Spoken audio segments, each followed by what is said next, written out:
पहिल्या दिवशी बिग बॉसच्या घरात आलं तुफान.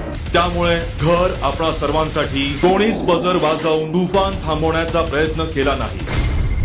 आज वजन त्यामुळे घर आपणा सर्वांसाठी अरे दावा रे बजर वाजवून तुफान थांबवण्याचा प्रयत्न केला नाही. त्यामुळे पहिल्या दिवशी बिग बॉसच्या घरात कोणीच बजर वाजवून तुफान थांबवण्याचा प्रयत्न केला. त्यामुळे घर आपणा सर्वांसाठी अरे दावा रे तुफान. त्यामुळे घर आपणा सर्वांसाठी तुफान.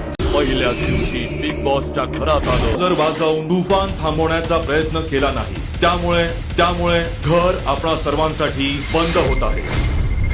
आज रात्री 8. मराठी कला विश्वातील अशाच अपडेट जाणून घेण्यासाठी तुम्ही आमचं चॅनल टेलीचक्कर रिजनला नक्कीच सबस्क्राईब करा.